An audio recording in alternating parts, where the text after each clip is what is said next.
Law 31. Control the options. Get others to play with the cards you deal. Judgment. The best deceptions are the ones that seem to give the other person a choice. Your victims feel they are in control, but are your puppets. Give people options that come out in your favor, whichever one they choose. Force them to choose between the lesser of two evils, which serve your purpose. Put them on the horns of a dilemma. They are gored wherever they turn. Observance of the Law 1. From early in his reign, Ivan IV, later known as Ivan the Terrible, had to confront an unpleasant reality. The country desperately needed reform, but he lacked the power to push it through. The greatest limit of this authority came from the boyars, the Russian princely class that dominated the country and terrorized the peasantry. In 1553, at the age of 23, Ivan fell. Lying in bed nearing death, he asked the boyars to swear allegiance to his son as the new czar.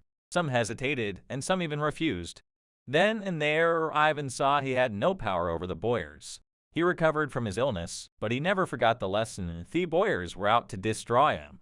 And indeed, in the years to come, many of the most powerful of them defected to Russia's main enemies, Poland and Lithuania, where they plotted their return and the overthrow of the Tsar. Even one of Ivan's closest friends, Prince Henry Kurbsky, suddenly turned against him, defecting to Lithuania in 1564 and becoming the strongest of Ivan's enemies. When Kurbsky began raising troops for an invasion, the royal dynasty seemed suddenly more precarious than ever. With émigré nobles fomenting invasion from the west, Tartars bearing down from the east, and the boyars stirring up trouble within the country, Russia's vast size made it a nightmare to defend. In whatever direction Ivan struck, he would leave himself vulnerable on the other side. Only if he had absolute power could he deal with this many-headed hydra, and he had no such power. Ivan brooded until the morning of December 3, 1564, when the citizens of Moscow awoke to a strange sight. Hundreds of sleds filled the square before the Kremlin, loaded with the Tsar's treasures and with provisions for the entire court. They watched in disbelief as the Tsar and his court boarded the sleds and left town. Without explaining why, he established himself in a village south of Moscow. For an entire month, a kind of terror gripped the capital, for the Muscovites feared that Ivan had abandoned them to the bloodthirsty boyars. Shops closed up and riotous mobs gathered daily. Finally, on January 3, 1565, a letter arrived from the Tsar explaining that he could no longer bear the boyars' betrayals and had decided to abdicate once and for all. The German Chancellor Bismarck, enraged at the constant criticisms from Rudolf Virchow, the German pathologist and liberal politician, had his second call upon the scientist to challenge him to a duel. As the challenged party, "I have the choice of weapons," said Virchow, "and I choose these." He held aloft two large and identical sausages. "One of these," he went on, "is infected with deadly germs, the other is perfectly sound. Let His Excellency decide which one he wishes to eat, and I will eat the other." Almost immediately the message came back that the Chancellor had decided to cancel the duel.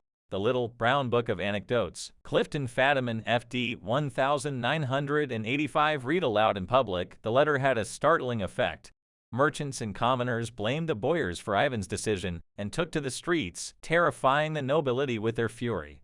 Soon a group of delegates representing the church, the princes, and the people made the journey to Ivan's village and begged the Tsar in the name of the Holy Land of Russia to return to the throne.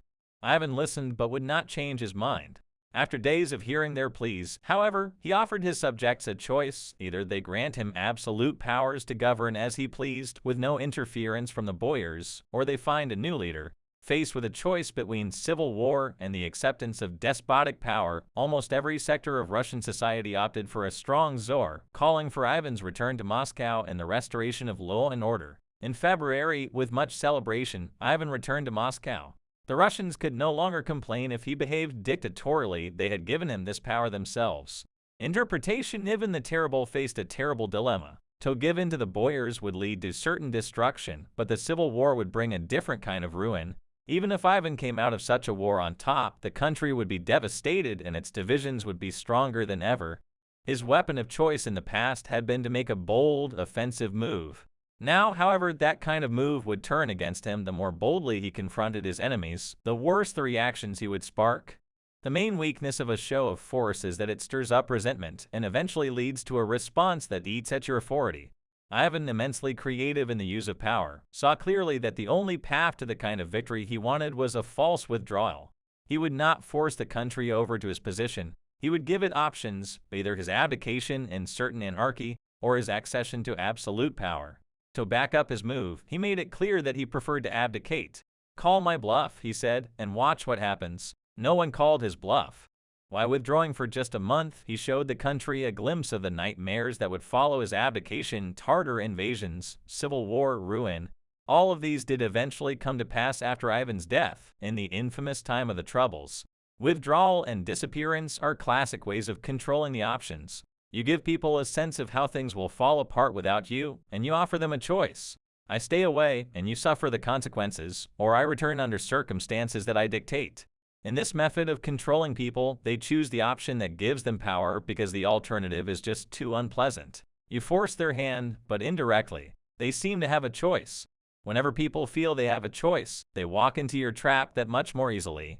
The IIAR. Once upon a time, there was a king of Armenia who, being of a curious turn of mind and in need of some new diversion, sent his heralds throughout the land to make the following proclamation: Harthis, whatever man among you can prove himself the most outrageous liar in Armenia shall receive an apple made of pure gold from the hands of His Majesty the King. People began to swarm to the palace from every town and hamlet in the country, people of all ranks and conditions, princes, merchants, farmers, priests, rich and poor, tall and short, fat and thin. There was no lack of liars in the land, and each one told his tale to the king. A ruler, however, has heard practically every sort of lie, and none of those now told him convinced the king that he had listened to the best of them.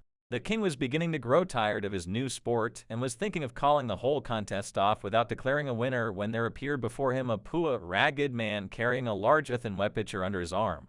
"What can I do for you?" asked His Majesty. "Sire," said the poor man, slightly bewildered, "surely you remember? You owe me a pot of gold, and I have come to collect it." "You are a pet-feet liar, sir," exclaimed the king. "I owe you no money. A perfect liar, am I?" said the poor man. "Then give me the golden apple." The king, realizing that the man was Irving trick him, started a hedge. "No, no, you are not a liar." "Then give me the pot of gold you owe me, sire," said the man. The king saw the dilemma. He handed over the golden apple. Armenian Folklores and Fables. Resolved by Charles Downing. 1993. Observance of the Latu. As a 17th century French courtesan, Ninon de l'Enclos found that her life had certain pleasures. Her lovers came from royalty and aristocracy, and they paid her well, entertained her with their wit and intellect, satisfied her rather demanding sensual needs, and treated her almost as an equal. Such a life was preferable to marriage. In 1643, however, Ninon's mother died suddenly, leaving her at the age of 23 totally alone in the world. No family, no dowry, nothing to fall back upon. A kind of panic overtook her, and she entered a convent, turning her back on her illustrious lovers. A year later, she left the convent and moved to Lyons. When she finally reappeared in Paris in 1648, lovers and suitors flocked to her door in greater numbers than ever before, for she was the wittiest and most spirited courtesan of the time, and her presence had been greatly missed. Ninon's followers quickly discovered, however, that she had changed her old way of doing things, and had set up a new system of options. The dukes, seigneurs, and princes who wanted to pay for her services could continue to do so, but they were no longer in control. She would sleep with them when she wanted, according to her whim. All their money bought them was a possibility. If it was her pleasure to sleep with them only once a month, so be it. Those who did not want to be what Ninon called a player could join the large and growing group of men she called her martyrs, men who visited her apartment principally for her friendship, her biting wit, her lute playing, and the company of the most vibrant minds of the period, including Molière, La Rochefoucauld, and Saint Evremond. The martyrs, too, however, entertained a possibility. She would regularly select from them a favori, a man who would become her lover without having to pay, and to whom she would abandon herself completely for as long as she so desired, a week, a few months, rarely longer. A player could not become a favori, but a martyr had no guarantee of becoming one, and indeed could remain disappointed for an entire lifetime. The poet Charleville, for example, never enjoyed Ninon's favors, but never stopped coming to visit. He did not want to do without her company.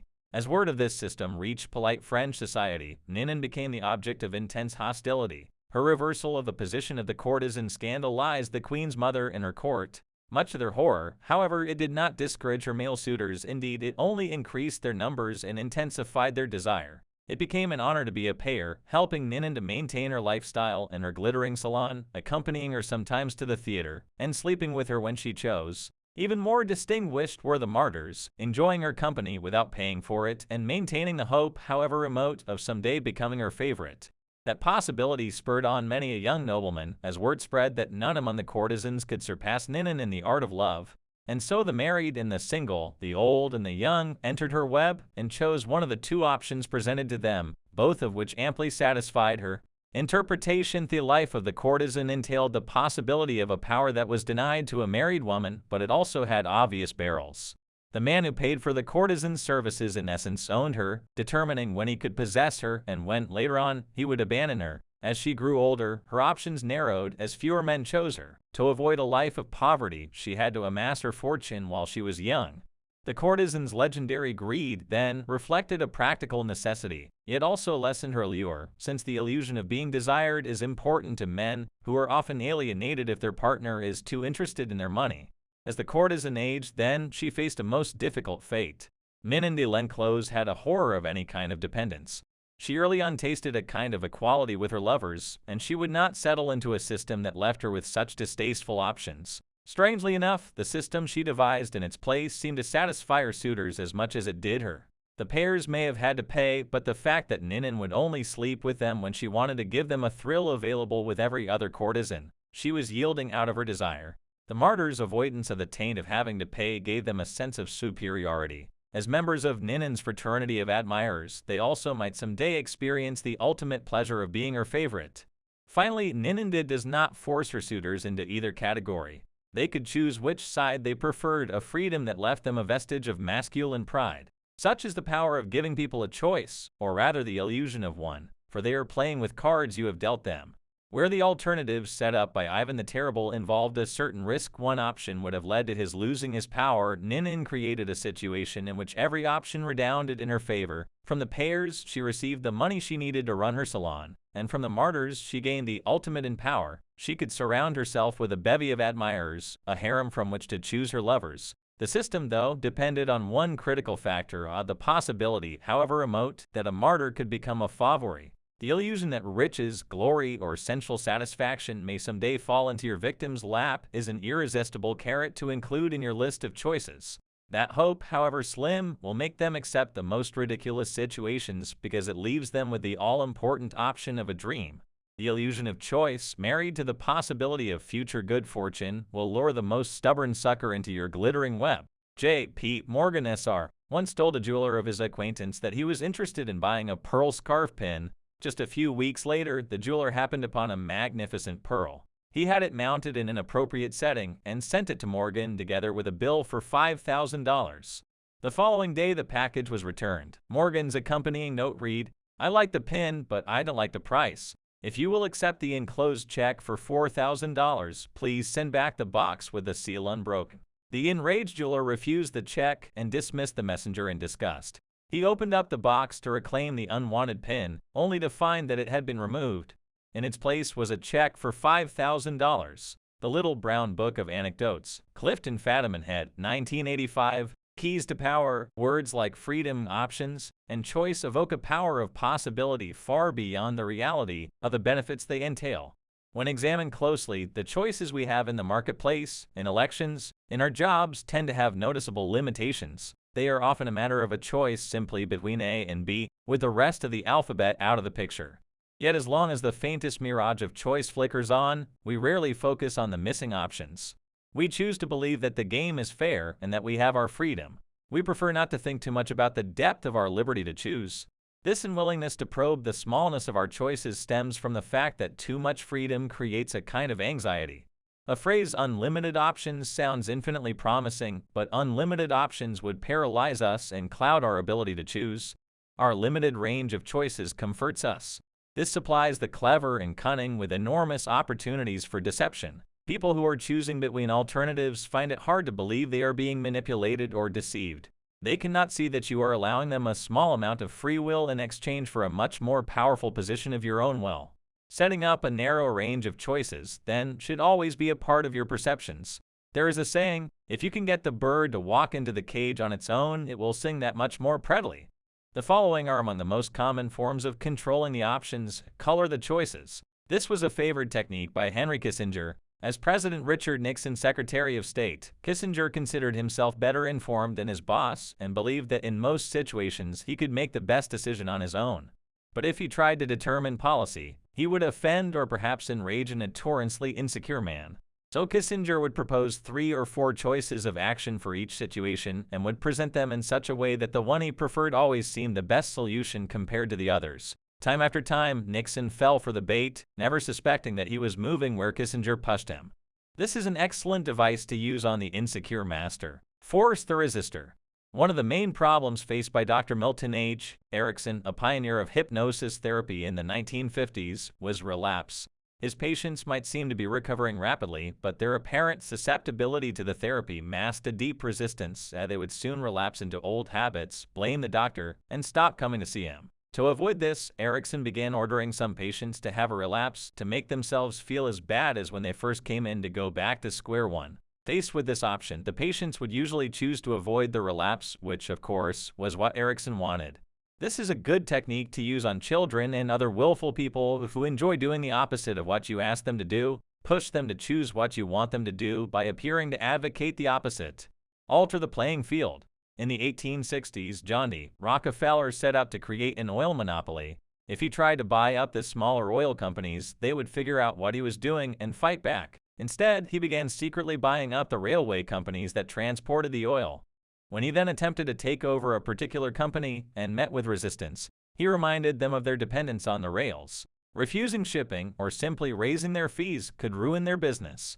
Rockefeller altered the playing field so that the only options the small oil producers had were the ones he gave them.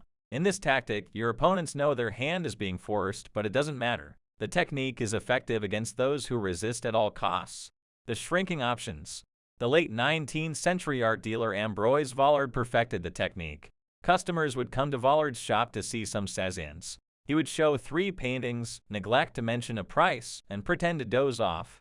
The visitors would have to leave without deciding. They would usually come back the next day to see the paintings again, but this time Vollard would pull out less interesting works, pretending he thought they were the same ones. The baffled customers would look at the new offerings, leave to think them over, and return yet again. Once again, the same thing would happen. Vollard would show paintings of lesser quality still. Finally, the buyers would realize they had better grab what he was showing them, because tomorrow they would have to settle for something worse, perhaps at even higher prices. A variation of this technique is to raise the price every time the buyer hesitates and another day goes by. This is an excellent negotiating ploy to use on the chronically indecisive who will fall for the idea that they are getting a better deal today than if they wait till tomorrow. The weak man on the precipice. The weak are the easiest to maneuver by controlling their options. Cardinal de Retz, the great 17th century provocateur, served as an unofficial assistant to the Duke of Orleans, who was notoriously indecisive. It was a constant struggle to convince the Duke to take action. He would hem and haw, weigh the options, and wait till the last moment, giving everyone around him an ulcer. But Retz discovered a way to handle him. He would describe all sorts of dangers, exaggerating them as much as possible, until the Duke saw a yawning abyss in every direction except one, the one Retz was pushing him to take. This tactic is similar to color the choices, but with the weak, you have to be more aggressive. Work on their emotions, use fear and terror to propel them into action. Try reason and they will always find a way to procrastinate. Brothers in crime. This is a classic con artist technique. You attract your victims to some criminal scheme, creating a bond of blood and guilt between you. They participate in your deception, commit crimes, or think they do see the story of Sam Giesel in Law 3, and are easily manipulated. Sir Dostoevsky, the great French con artist of the 1920s, so entangled the government in his scams and swindles that the state did not dare to prosecute him and chose to leave him alone. It is often wise to implicate in your deceptions the very person who can do you the most harm if you fail. Their involvement can be subtle. Even a hint of their involvement will narrow their options, and by their silence, the horns of a dilemma. This idea was demonstrated by General William Sherman's infamous march through Georgia during the American Civil War. Although the Confederates knew what direction Sherman was heading in, they never knew if he would attack from the left or the right, for he divided his army into 2 wings, and if the rebels retreated from one wing, they found themselves facing the other. This is a classic trial lawyer's technique. The lawyer leads the witnesses to decide between 2 possible explanations of an event, both of which poke a hole in their story. They have to answer the lawyer's questions, but whatever they say, they hurt themselves. The key to this move is to strike quickly. Deny the victim the time to think of an escape. As they wriggle between the horns of the dilemma, they dig their graves. Understand, in your struggles with your rivals, it will often be necessary for you to hurt them. And if you are the agent of their punishment, expect a counterattack, expect revenge. If, however, they seem to themselves to be the agents of their misfortune, they will submit quietly. When Ivan left Moscow for his rural village, the citizens asking him to return agreed to his demand for absolute power. Over the years to come, they resented him less for the terror he unleashed on the country because, after all, they had granted him his power themselves. This is why it is always good to allow your victims their choice of poison and to cloak your involvement in providing it to them as far as possible. Image: the horns of the bull. The bull backs you into the corner with its horns, not a single horn which you might be able to escape, but a pair of horns that trap you within their hold. Run right or run left, either way, you move into their piercing ends and are gored. Authority for the wounds and every other evil that men inflict upon themselves spontaneously and of their own choice are in the long run less painful than those inflicted by others. Niccolò Machiavelli, 1469–1527. Reversal: controlling the options has one main purpose: to disguise yourself as the agent of power and punishment.